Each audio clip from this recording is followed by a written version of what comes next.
जय हिंद। तो भारत के प्रधानमंत्री आज 2 जुलाई को 5 देशों की विदेश यात्रा पर निकल गए।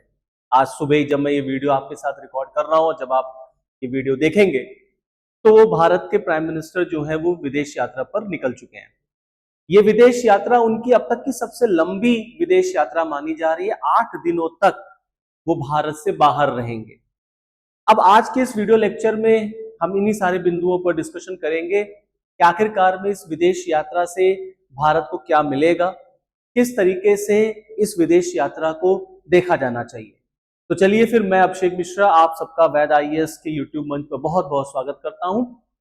दरअसल ये विदेश यात्रा जो भारत के प्रधानमंत्री की आज से शुरू हुई है, वो 5 देशों की जो विदेश यात्रा पर निकले हैं, जो जाएंगे, वो इस तरीके से है कि प्राइम मिनिस्टर साहब दिल्ली से निकलेंगे, दिल्ली से उड़े, और वो सबसे पहला जो उनका विजिट है वो घाना का है। तो वो घाना जाएंगे, अफ्रीकन कॉन्टिनेंट का एक देश है घाना। घाना से फिर वो जाएंगे ट्रिनिडाद और टोबैको, कैरेबियन आइलैंड के एक देश पे जाएंगे। फिर ट्रिनिडाद और टोबैको से वो जाएंगे अर्जेंटीना, और फिर अर्जेंटीना से वो जाएंगे ब्राजील, जहां पर वो ब्रिक्स सम्मेलन भी अटेंड करेंगे, और साथ ही साथ में बायलैटरल जो उनका स्टेट विजिट है वो भी कंक्लूड होगा। और फिर फाइनली ब्राजील से वो उड़ान भरेंगे और पहुंच जाएंगे नामीबिया, और फिर नामीबिया से वो वापस आएंगे दिल्ली। तो इस तरीके से ये इनका रूट रहेगा और 5 देशों की यात्रा है।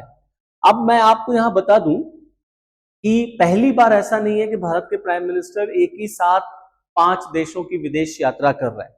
वैसे तो मोदी जी किसी भी अंतर्राष्ट्रीय स्तर पर जब जाते हैं तो बहुत जोर शोर से भारत के कल्चर को, भारत की एक तरीके से इमेज को, प्रेस्टीज को प्रेजेंट करते हैं। और उन्होंने लंबे अरसे से जब पूरा उनका जो कार्यकाल रहा एज अ प्राइम मिनिस्टर, बखूबी उन्होंने ये काम किया। 2016 में भी अगर आप देखेंगे तो भारत के प्रधानमंत्री ने एक साथ 5 देशों की यात्रा की थी। वो अमेरिका, मैक्सिको, स्विट्जरलैंड, कतर और अफगानिस्तान की यात्रा उन्होंने एक साथ कंक्लूड की थी। तो इस बार भी वो कंक्लूड कर रहे हैं 5 देशों की विदेश यात्रा। अब ये जो विदेश यात्रा है जो प्राइम मिनिस्टर साहब की है, इसमें दरअसल ये माना जा रहा है कि जिन कंट्रीज को उन्होंने सेलेक्ट किया है वो देश दरअसल ग्लोबल साउथ के कंट्रीज हैं। अब ये ग्लोबल साउथ क्या होता है? तो ग्लोबल साउथ एक ऐसा टर्म है कि आप ये मान लीजिए कि वो देश जहां पर इंडस्ट्रियलाइजेशन पूरी तरीके से नहीं हुआ, जहां पर एक तरीके से आज भी गरीबी, भुखमरी, बेरोजगारी, पिछड़ापन पाया जाता है। भारत बहुत लंबे अरसे से ग्लोबल साउथ की आवाज उठाता रहा है, और भारत अपने आप को ग्लोबल साउथ का लीडर जो है वो पोर्ट्रे करता है, क्योंकि हमें ऐसे देशों का नेतृत्व करना है। अगर हम नहीं करेंगे तो फिर हम चाइना को या वेस्टर्न कंट्रीज को जवाब नहीं दे पाएंगे। तो चाइना को एक कंट्रोल करने के लिए, उसको एक आंसर देने के लिए हमें इन सारे देशों को एक साथ लाना चाहिए, और हम इन सारे देशों की वकालत करते हैं। इन सारे देशों की जो दिक्कतें हैं उनको हम एड्रेस करते हैं। तो उसी कंट्रीज का जो मेजर विजिट है वही आपका एक ग्लोबल साउथ है। तो आप देख सकते हैं कि ग्लोबल साउथ किस तरीके से डिमार्केट होता है। तो ब्रंट लाइन, जो ये आप लाइन देख रहे होंगे अपने स्क्रीन पर, इसी के नीचे जो कंट्रीज आते हैं वो ग्लोबल साउथ के कंट्रीज कहलाते हैं। उसमें अफ्रीकन कंट्रीज भी हैं, उसमें साउथ अमेरिकन कंट्रीज भी हैं, उसमें एशियन कंट्रीज भी हैं। तो इंडिया जैसे एशियन कॉन्टिनेंट का, फिर आप घाना देखेंगे तो वो अफ्रीकन कॉन्टिनेंट का, फिर आप साउथ अमेरिका में देख लेंगे तो अर्जेंटीना है, ब्राजील है। ये सारे कंट्रीज जो हैं वो रिप्रेजेंट करते हैं कहीं ना कहीं ग्लोबल साउथ को। तो इंडिया जो है वो ग्लोबल साउथ का एक लीडर बनना चाहता है। G20 का जब सम्मेलन हुआ था लास्ट टाइम भारत में, वहां पर भी हमने ग्लोबल साउथ की बात की थी कि बिना ग्लोबल साउथ को साथ लिए, जो हम वसुधैव कुटुंब की बात कहते हैं, तो जो यूरोपियन नेशंस हैं, जो नॉर्थ देश हैं, वो तो डेवलप्ड हैं, वहां तो इंडस्ट्रियलाइजेशन हुआ, but what about southern countries? तो इंडिया हमेशा से ग्लोबल साउथ की आवाज बुलंद करता रहा है। तो उसी कॉन्टेक्स्ट में ये विजिट भी देखी जा रही है कि भारत ग्लोबल साउथ को रिप्रेजेंट जो है वो करेगा अपने इस दौरे में।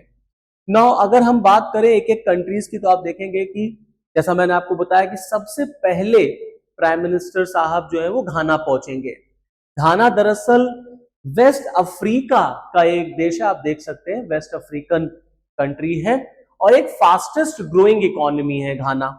अफ्रीकन कंट्रीज की एक फास्टेस्ट ग्रोइंग इकोनॉमी है और इंडिया और घाना का जो रिलेशन है वो ट्रेड और इन्वेस्टमेंट को एक्सपैंड करने पर जोर देगा। भारत जो है वो घाना के लिए लार्जेस्ट डेस्टिनेशन है as far as export is concern और भारत जो है वो 70% ऑफ गोल्ड जो है वो घाना से ही लेता है। तो घाना 70% ऑफ गोल्ड जो है वो इंडिया को इंपोर्ट करता है। लास्ट टाइम आप देखेंगे तो घाना के जो प्रेसिडेंट हैं जॉन महामा, ये इंडिया आए हुए थे। 2015 में इनकी मुलाकात जो है वो भारत के प्रधानमंत्री से हुई थी, जब वो इंडिया में इंडिया अफ्रीका फोरम समिट की मीटिंग अटेंड करने आए थे। वही मुलाकात है 2015 में और अब भारत के प्रधानमंत्री जो है वो घाना पहुंच रहे हैं और ये भारत की मतलब नरेंद्र मोदी जी की पहली घाना यात्रा होगी और पिछले 3 दशकों में भारत की किसी भी प्राइम मिनिस्टर की ये पहली विजिट होगी घाना को लेकर के।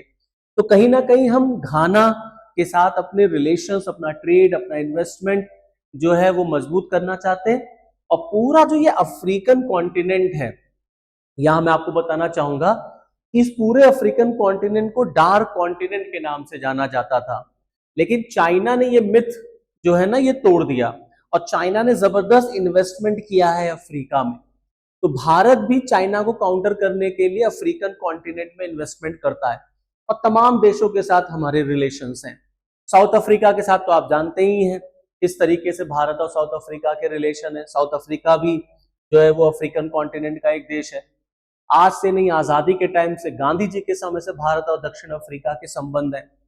तो हम कहीं ना कहीं अफ्रीकन कॉन्टिनेंट में अपनी प्रेजेंस बिठाना चाहते हैं और अफ्रीकन कंट्रीज जो है ये दरअसल ग्लोबल साउथ को रिप्रेजेंट करते हैं।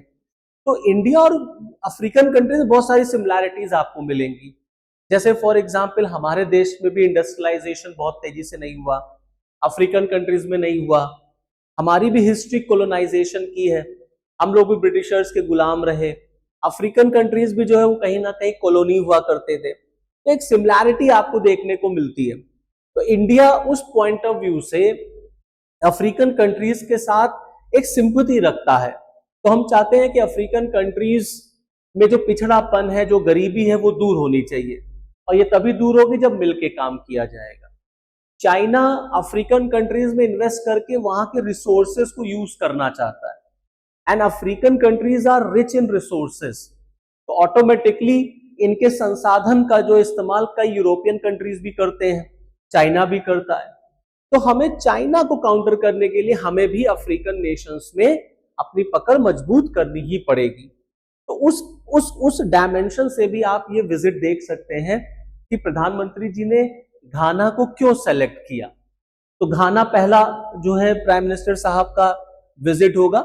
फिर घाना के बाद अच्छा एक चीज और आप देख लीजिए कि अगर हम घाना के साथ कारोबार की बात करें, ट्रेड की, तो आप देखेंगे टोटल कारोबार जो है, ट्रेड जो है, बिजनेस जो है वो 24,000 करोड़ रुपए का है घाना के साथ और लगभग 16,000 करोड़ रुपए का भारत ने घाना में इन्वेस्टमेंट कर रखा है।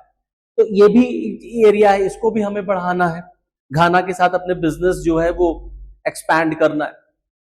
फिर जैसे मैंने आपको बताया कि घाना के साथ मोदी जी की फ्लाइट उड़ेगी और मोदी जी उड़ेंगे और पहुंचेंगे कहां पर, ट्रिनिडाड और टोबैको में। नॉट ट्रिनिडाड और टोबागो जो है ये एक कैरेबियन सी के पास पड़ने वाला देश है, आप देख सकते हैं ट्रिनिडाद और टोबागो।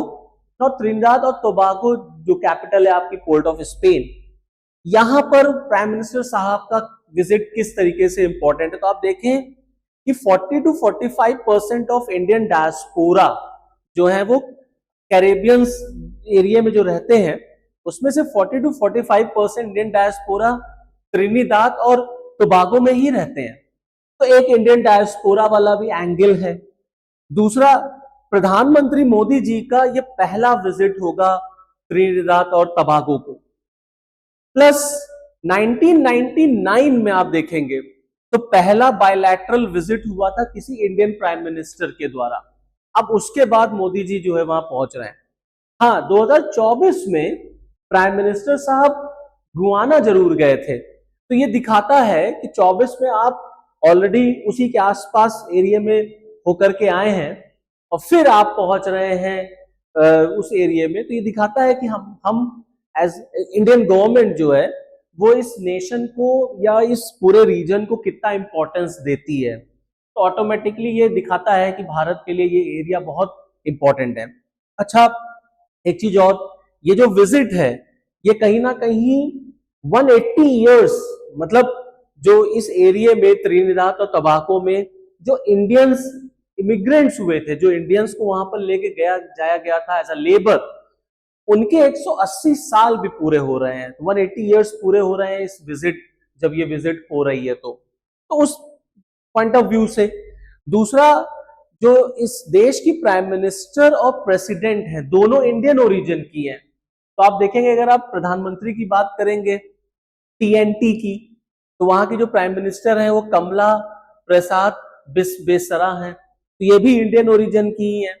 और प्लस अगर आप प्रेसिडेंट की बात करेंगे तो क्रिस्टीन कंगालू जो है ये भी इंडियन ही ओरिजिन की है। तो एक ये भी अच्छा है हमारे पॉइंट ऑफ व्यू से कि इंडियन ओरिजिन के प्राइम मिनिस्टर प्रेसिडेंट है, तो आपकी जो बातचीत होगी वो बड़ी पॉजिटिव नोट पर होगी। तो ये भी एक विजिट है हमारा वहां पर। उसके बाद वहां से फिर प्राइम मिनिस्टर साहब उड़ेंगे और अर्जेंटीना पहुंचेंगे। अर्जेंटीना 4 से 5 जुलाई जो है वो प्राइम मिनिस्टर साहब अर्जेंटीना रहेंगे। और ये भी अर्जेंटीना का जो विजिट है प्राइम मिनिस्टर साहब का, ये 57 इयर्स में पहला बायलैटरल विजिट है by any Indian prime minister. तो बड़ा गैप हो जा रहा है, इसी वजह से आप देखेंगे इतने गैप्स के बाद प्राइम मिनिस्टर जा रहे हैं। So the first bilateral visit by any Indian prime minister in 57 years. और अर्जेंटीना के साथ हम बात करेंगे defence, agriculture, mining, oil, gas, energy वगैरह जैसे एरियाज को लेकर के। साथ ही साथ इसके 2024 में अगर आप देखेंगे तो जब G20 की समिट हुई थी 2024 में रियो डी जेनेरो में, तब भारत के प्रधानमंत्री और अर्जेंटीना के हेड की मुलाकात हुई थी वहां पर। अर्जेंटीना भारत के लिए सोयाबीन और सनफ्लावर ऑयल का एक मेजर एक्सपोर्टर है और 2024 में इंडिया जो था वो अर्जेंटीना का 5th लार्जेस्ट ट्रेडिंग पार्टनर था। तो हम 5th लार्जेस्ट ट्रेडिंग पार्टनर बने 2024 में अर्जेंटीना के। नाउ अर्जेंटीना में ऊर्जा, रक्षा, तेल, गैस वगैरह की डील की बातचीत होगी। तो एक अर्जेंटीना भी हमारे लिए बड़ा इंपॉर्टेंट जो है वो रोल प्ले करता है। फिर अर्जेंटीना से प्राइम मिनिस्टर साहब जब वहां से उड़ेंगे तो पहुंचेंगे ब्राजील, और ब्राजील में वो 5 से 8 जुलाई तक रहेंगे। और ब्राजील में उनका जो सबसे इंपॉर्टेंट काम है वो है ब्रिक्स सम्मेलन को अटेंड करना। एक तो ब्रिक्स सम्मेलन अटेंड करेंगे और दूसरा वो स्टेट विजिट पर भी है। तो ब्रिक्स सम्मेलन that is Brazil, Russia, India, China and south Africa, तमाम और भी देश इसमें आ चुके हैं। तो ब्रिक्स सम्मेलन को अटेंड करने के बाद फिर वो अपना स्टेट विजिट देखेंगे और स्टेट विजिट में डिस्कशन होगा on the topics like reform of global governance, peace and security, strengthening multilateralism, responsible use of AI और climate action and global health। ये वो एरियाज हैं जिस पर बायलैटरल टॉक्स जो है वो भारत और ब्राजील के हेड के बीच में होने वाली है। रही बात ब्रिक्स की कि ब्रिक्स सम्मेलन जो है वो भारत के लिए क्यों अहम है, तो ये 17th ब्रिक्स सम्मेलन होने जा रहा है। जहां तक ब्रिक्स देशों का सवाल है तो दुनिया में 49.5% रिप्रेजेंटेशन करते हैं ब्रिक्स देश, तो एक अच्छा खासा जो है एरिया कवर करते हैं।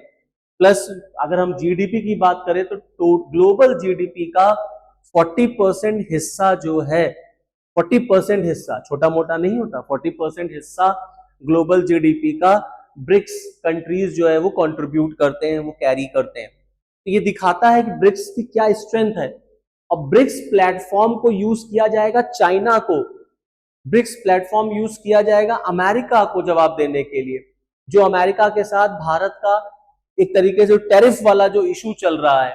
तो हम ब्रिक्स प्लेटफॉर्म को यूज करेंगे, वहां पे अपने जो भी कंट्रीज हैं उनके साथ हम अपने रिलेशंस को बिल्डअप करेंगे, और चाइना भी इसमें हमको मिलेगा। तो कहीं ना कहीं टेररिज्म का मुद्दा जो है वो ब्रिक्स सम्मेलन में इंडिया चाहेगा कि एक ज्वाइंट डिक्लेरेशन, एक एक एक एक कॉमन जो है डिक्लेरेशन जो है वो पास हो, टेररिज्म पर बिल्कुल बात होनी चाहिए। तो अभी हमने देखा कैसे एससीओ में चाइना बच के निकल गया आतंकवाद को लेकर के, लेकिन अब ब्रिक्स सम्मेलन में मौका है, तो प्राइम मिनिस्टर साहब चाहेंगे कि ब्रिक्स सम्मेलन में हम चाइना को जवाब दें टेररिज्म के मुद्दे पर। तो ये उम्मीद है कि आतंकवाद का मुद्दा जो है इसमें शामिल हो सकता है। दूसरा, नेक्स्ट ईयर आने वाले साल में भारत, अगले साल भारत ब्रिक्स की मेजबानी करेगा। तो इसीलिए ब्रिक्स जो है, ब्रिक्स सम्मेलन भारत के लिए बहुत अहम हो जाता है कि हमको भी आगे चल करके होस्ट करना है। ब्रिक्स समिट इंडिया में होने वाला है। रही बात विश्व व्यापार की, वर्ल्ड ट्रेड की, अगर आप देखेंगे तो 26% का रिप्रेजेंटेशन अकेले ब्रिक्स कंट्रीज करते हैं। तो इस वजह से ब्रिक्स नेशंस जो हैं वो ऑटोमेटिकली बड़े इकोनॉमिकली पावरफुल नेशंस हैं।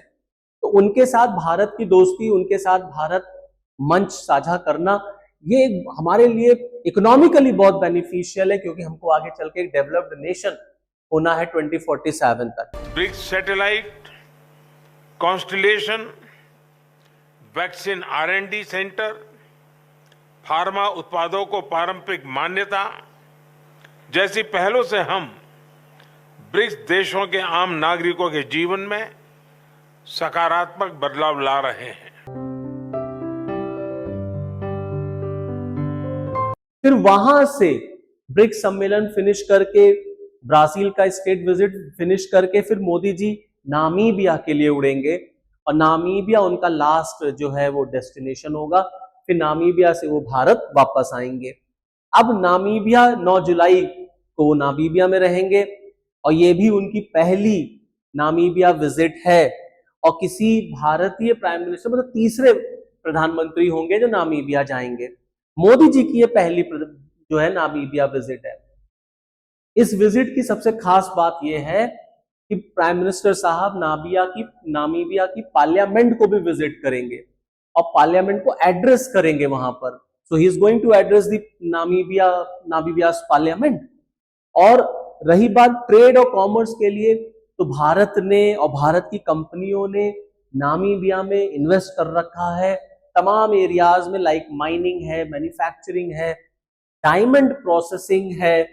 तो तमाम ऐसे एरियाज हैं जहां पे हमारी कंपनीज ने वहां इन्वेस्ट कर रखा है।